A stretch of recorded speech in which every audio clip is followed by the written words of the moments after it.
জেলায় হলুদ সতর্কতা জারি, 30 থেকে 40 কিলোমিটার বেগে ঝোড়ো হাওয়া, বজ্রপাত সহ বৃষ্টির পূর্বাভাস। গতকাল থেকেই আকাশের মুখ ভার, ঠিক মতো দেখা মেলেনি সূর্যের। কখনো ঝিরঝিরে বৃষ্টি, কখনো মুষলধারায় বৃষ্টি। এই পরিস্থিতিতে আজও বজ্রপাত সহ বৃষ্টির পূর্বাভাস।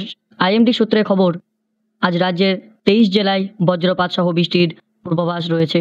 হাওয়া অফিস জানিয়েছে, আজ দক্ষিণবঙ্গে 15টি জেলায় বজ্রপাত সহ বৃষ্টির আশঙ্কা রয়েছে। হলুদ সতর্কতা জারি করা হয়েছে কলকাতা, হাওড়া, হুগলি এবং 2 চব্বিশ পরগনা, 2 মেদিনীপুর, ঝাড়গ্রাম, পুরুলিয়া, বাঁকুড়া, 2 বর্ধমান, বীরভূম, মুর্শিদাবাদ, নদিয়া। এর মধ্যেই অধিকাংশ জেলায় 7 থেকে 11 সেমি অব্দি বৃষ্টি হতে পারে। 30 থেকে 40 কিলোমিটার বেগে প্রতি ঘন্টায় ঝোড়ো হাওয়া বইতে পারে। অপরদিকে আইএমডি সূত্রে খবর, আজ উত্তরবঙ্গে দার্জিলিং, জলপাইগুড়ি, কালিম্পং, আলিপুরদুয়ার, কোচবিহার, এই 2 দিনাজপুর, মালদা বজ্রপাত সহ বৃষ্টির সম্ভাবনা রয়েছে। বইতে পারে ঝোড়ো হাওয়া।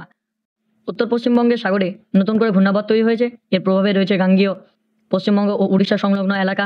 সোমবারের মধ্যে এটি নিম্নচাপে পরিণত হবে, যার জেরে হালকা থেকে মাঝারি বৃষ্টিপাতের সম্ভাবনা রয়েছে দক্ষিণবঙ্গে। কলকাতাও বিক্ষিপ্তভাবে মাঝারি বৃষ্টি হবে। দক্ষিণবঙ্গে মঙ্গলবার পর্যন্ত ভারী বৃষ্টি চলবে।